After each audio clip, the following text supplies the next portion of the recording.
지금 현재 저희가 뭐 이것저것 이야기할 수 있는 상황은 아니지 않나 싶네요, 보니까.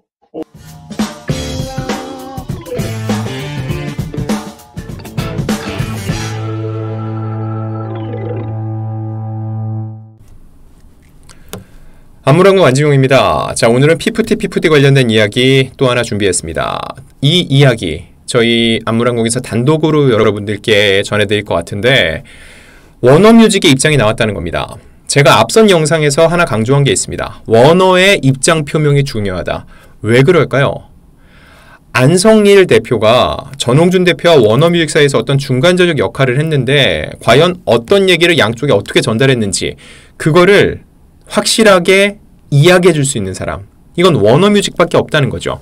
적극적으로 입장을 내야지 누구의 말이 맞고 누구의 말이 틀리다는 걸 알 수 있다는 거죠. 자, 이걸 안 하면 어떤 오해가 생길 수 있다고 그랬죠? 혹시 워너뮤직이 안성일 대표를 통해서 피프티에 대한 욕심을 가진 게 아닐까, 이런 오해를 받을 수도 있다는 말씀을 드렸습니다. 자, 워너의 입장 한 번 나왔습니다. 어떤 거일까요? 당초 이 전홍준 대표가 피프티에 대한 이런 불미스러운 일을 전하면서 워너뮤직에 대한 서운함을 드러냈습니다. 이에 대해서 6월 26일 워너에서 공식 입장이 나왔는데 그 내용을 보면 워너뮤직 코리아는 피프티의 해외 유통사로서 2023년 4월 1일부터 업무를 진행해 왔습니다. 불미스러운 의혹이 제기돼 매우 유감스러운 마음입니다. 어트랙트가 주장한 내용은 사실 무근이며 내용 증명을 보낸 부분에 대해서도 유감을 표합니다 라고 했습니다. 그리고 그 직후 어트랙트가 더 기버스 안성일 대표를 고소하면서 외부 세력으로 규정을 했죠. 그러면서 워너 같은 경우는 뒤로 빠지는 모양새가 됐습니다. 그럼에도 불구하고 워너의 입장이 왜 중요하냐? 이 워너가 그들이 전 대표와 어떤 이야기를 나눴는지, 안성일 대표와 어떤 이야기를 나눴는지 그거를 확인하면은 양쪽의 입장차가 왜 발생했는지, 누가 말을 잘못 옮겼고 거짓을 이야기하는지 알 수 있다는 거죠. 일단 이 바이아웃 전화통화를 전 대표가 나눴던 윤 전무와 제가 직접 전화통화를 했습니다. 일단 윤 전무, 제 전화를 피하지 않았습니다. 갑작스럽게 전화를 했지만 굉장히 조심스러우면서도 현 상황에 대한 워너의 입장을 분명하게 전했습니다. 자, 제가 이 대화에서 물어본 걸 정리하자면요. 일단 워너뮤직은 여전히 피프티에 대한 대단한 매력을 느끼고 있습니다. 그리고 지금까지는 바이아웃만 얘기를 했죠. 그게 아니었습니다.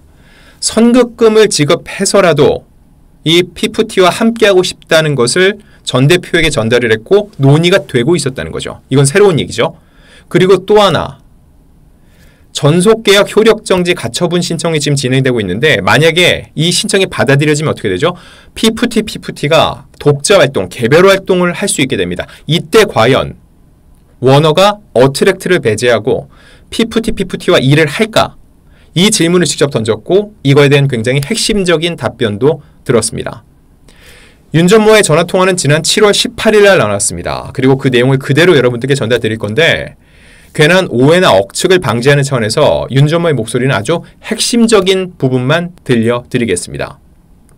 자, 제가 던진 첫 번째 질문은 이거였습니다. 최근 사태와 관련해 워너가 얘기했던 이 200억 바이아웃은 중단된 상태인지를 물었습니다. 자, 이거에 대해서 윤 전무, 지금 현재 저희가 이것저것 이야기할 수 있는 상황은 아니지 않나 싶다 하면서 조심스러운 반응을 보였고요. 이런 반응을 보이는 게 저는 굉장히 자연스럽다고 생각을 합니다.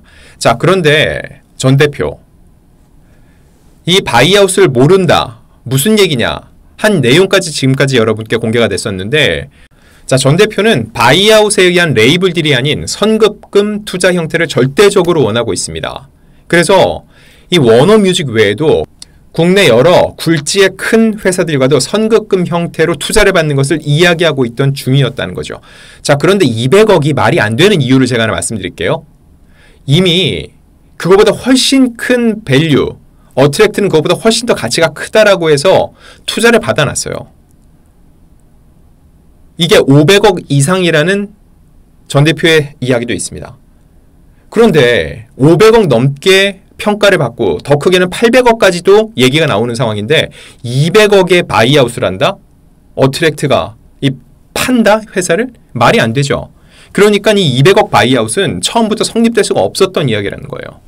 제가 그래서 두 번째 질문 던졌습니다. 워너뮤직은 바이아웃에만 관심이 있고 이 선급금 투자는 원치 않았던 것일까? 그렇지 않았다는 겁니다. 선급금을 투자하고서라도 이 피프티의 향후 행보에 참여를 하고 싶어 했습니다. 그만큼 이 피프티를 굉장히 매력적인 콘텐츠로 워너뮤직이 보고 있다는 거죠. 자, 이 부분에 대한 워너뮤직 윤 전무의 목소리 여러분이 직접 들어보시죠. 제가 정확하게 확인을 해야지 그건 맞는 얘기잖아요. 네네. 전 대표님이 저희한테는 뭐 그런 얘기를 안 하겠다고 바로 직상장하겠다고 이야기를 했었던 부분이어서 네. 저희는 그냥 선급금 이야기를 하고 있었죠. 선급금으로도 진행을 하고 계셨던 거였어요? 네, 그 계약서 다 조율하고 있었어요, 그게. 자, 그리고 세 번째 질문. 이게 제가 볼 때는 핵심이었습니다. 현재 전속계약 효력정지 가처분 신청이 진행 중이죠. 만에 하나 법원이 이를 인용한다, 받아들이면은 양측의 전속계약 효력은 정지가 됩니다. 즉, 피프티의 개별 활동이 가능해진다는 거예요. 그런데 피프티가 독자 활동을 혼자 할 수 있을까요? 힘들죠. 그들이 무대에 서고 노래를 부르고 춤은 출 수 있지만은 그 컨텐츠를 만들고 누군가와 계약을 하고 이렇게 향후 행보를 이어가는 데 있어서 한계를 느낄 수밖에 없습니다. 그래서 한간에는 이런 관측도 나와요. 피프티의 바이아웃을 제한할 정도로 매력을 느낀 워너가 만약에 독자 활동이 가능해지면 피프티와 손잡고 활동하는 것이 아니냐 하는 우려 섞인 관측도 있다는 겁니다. 그래서 제가 이와 관련돼서 직접 질문을 던졌습니다. 이 부분에 대한 얘기도 여러분께서 직접 들어보시죠. 그렇군요. 이게 또 하나 궁금한 게 피프티에 대해서 일단 워너에서 관심이 있으니까 그들에 대해서 바이아웃 제안을 했던 거잖아요. 네. 그래서 이번에 이 사태가 어떻게든 마무리되면은 워너가 피프티와 또 일을 하게 될 것이다. 이런 업계 관측도 있는데 지금 전속계약 효력정지 가처분 지청이 났잖아요. 이게 인용됐을 경우요. 효력정지가 네. 됐을 경우에 피프티를 워너 쪽에서 일을 함께하지 않을까. 이런 가능성에 대한 질문입니다. 그런 거는 아직 전혀 고려한 바가 없습니다. 윤 전무는 분명히 이야기했습니다. 아직 전혀 고려한 바가 없습니다. 현재 분쟁 상태이기 때문에 굉장히 이 질문에 대한 답변이 조심스러울 수밖에 없죠. 또한 아직까지 전혀 고려한 바 없다고 했죠. 이는 만약 가처분 신청이 받아들여지고 피프티 측에서 함께하자는 요청이 온다면 또 다른 결정을 내릴지 이건 알 수 없는 상황입니다. 그리고 일단 법적으로도 문제는 없을 거예요. 법적으로 전속계약 효력정지를 딱 하는 순간 피프티는 독자 활동이 가능해지고 그들이 워너 우리 일을 해준 적이 있으니까 우리랑 계속 같이 합시다라고 했을 때 워너가 손잡을 가능성을 완전히 배제할 수는 없다는 거죠. 다만 지금의 정서로 놓고 봤을 때 엄청난 사회적 지탄, 언론의 질타가 쏟아지겠죠. 자, 그럼 현재는 워너와 이 어트랙트의 관계는 어떨까요? 피프티의 앨범이나 음원은 워너뮤직을 통해 유통이 되고 있습니다. 해외 서비스를 담당하고 있는 거예요. 그렇기 때문에 피프티에 대한 해외 반응이 어느 정도일지는 사실 대한민국에서 워너가 가장 잘 알고 있을 겁니다. 그러니 그들이 200억 바이아웃을 안성일 대표를 통해서 제안을 했겠죠. 그런데 다른 업체를 통해서 전 대표가 확인한 바로는 훨씬 더 큰 가치를 매겨주고 있기 때문에 굳이 워너와 할 이유가 전혀 없었다는 겁니다. 자, 그래서 제가 또 물었습니다. 여전히 현재도 기버스를 통해서 일이 진행되고 있는 게 있는가? 이에 대해서 윤 전무는 분명히 얘기했어요. 어트랙트를 통해서 진행하고 있다. 더 기버스는 이 업무에서 배제가 됐다는 거죠. 자, 그런데 지금 워너뮤직의 자세가 굉장히 중요한 이유는 제가 누차 얘기했지만 오해받기 쉬운 상황이기 때문입니다. 더 기버스의 안성일 대표는 과거 워너뮤직 코리아에서 일한 적이 있습니다. 그에 대한 언론 매체 소개 기사를 보면 이렇게 적혀 있어요.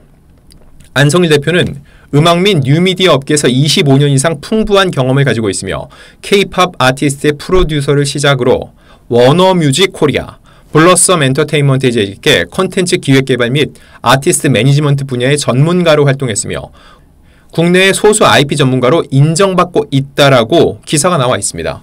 분명 여기서 워너뮤직 코리아에서 일을 했다고 나와 있죠. 이 이야기인즉 가처분 신청이 받아들여져서 독자 활동이 가능해지고 그리고 독자 활동이 가능해진 피프티 측에서 워너의 손을 내밀고 그럼 워너는 이들을 프로듀싱했던 더 기버스와 다시 손을 잡는다? 그럼 이건 어떻게 되는 거죠? 앞서 어트랙트의 전홍준 대표가 우려했던 그 구조가 그대로 진행이 되고 있다고 볼 수 있겠죠. 자, 여기서 다시 한번 저희가 앞선 영상에서 말씀드렸던 안성일 대표의 빌보드 인터뷰를 체크해 보겠습니다. 우리는 피프티를 위한 새로운 레이블 구조를 계획하고 있다. 아티스트 개발에 집중하는 별도의 레이블을 구상하고 있다. K-팝 회사들의 확고한 아티스트 소속사 관계는 아티스트의 장기적 글로벌 확장에 큰 장애물이 된다. 참 저는 이 부분도 이해가 안 돼요. 이렇게 따지면 BTS와 빅히트, BTS와 하이브 사이도 큰 장애가 됐어야죠. 블랙핑크와 YG 사이에도 큰 장애가 있었어야죠. 그런데 양쪽이 윈윈한 구조 아닌가요? 왜 이런 관계가 장기적으로 볼 때 글로벌 확장에 큰 장애물이 된다는 거죠? 이 이야기인즉 글로벌 유통사의 레이블이 돼야지 우리가 세계로 나갈 수 있다. 이런 주장인가요? 참 이해가 안 됩니다. 더 기버스는 이런 문제를 극복하기 위해 레이블이 아티스트와 직접 계약하는 한편 메인 프로듀서가 그룹의 창의적인 측면을 총괄하고 레이블과 협업하는 구조를 모색하고 있습니다. 이 부분에 제가 하나의 그냥 가설을 세워볼게요. 더 기버스는 이런 문제를 극복하기 위해 레이블, 워너뮤직이 아티스트와 피프티와 직접 계약하는 한편 메인 프로듀서가 안성일이 그룹의 창의적인 측면을 총괄하고 레이블, 워너뮤직과 협업하는 구조를 모색하고 있습니다. 이런 식으로 딱 들어맞는 순간 그때는 그동안 전홍준 대표가 우려했던 일이 현실이 되는구나 라고 느끼고 더 많은 질타와 비판이 쏟아질 수밖에 없게 된다는 겁니다. 자, 이 인터뷰대로 진행이 된다. 새로운 레이블 구조, 그 레이블이 워너가 된다면 레이블이 아티스트와 직접 계약을 맺는다. 그 레이블이 워너가 된다면 메인 프로듀서가 그룹의 창의적인 측면을 총괄하고 레이블과 협업한다. 그 프로듀서가 안성일이 된다면 만약에 계약관계가 완전히 서로 신뢰가 깨졌다고 해서 법원이 피프티에 손을 들어줬을 때 이런 식으로 흘러갈 공사는 완전히 배제할 수는 없다는 거죠. 물론 다시 한번 말씀드립니다. 현재 진행된 거 확인된 건 없습니다. 다만 어트랙트의 전홍준 대표는 이런 부분을 우려했고 실제로 그런 일이 벌어질지 안 벌어질지는 시간이 확인해 주거든요. 일단 K-팝 시장의 질서와 장기적인 발전을 위해서 그런 일이 없기를 바라는 마음이고요. 과연 그런 일이 벌어질지 아닐지 계속 취재하면서 여러분들께 또 전달드리겠습니다.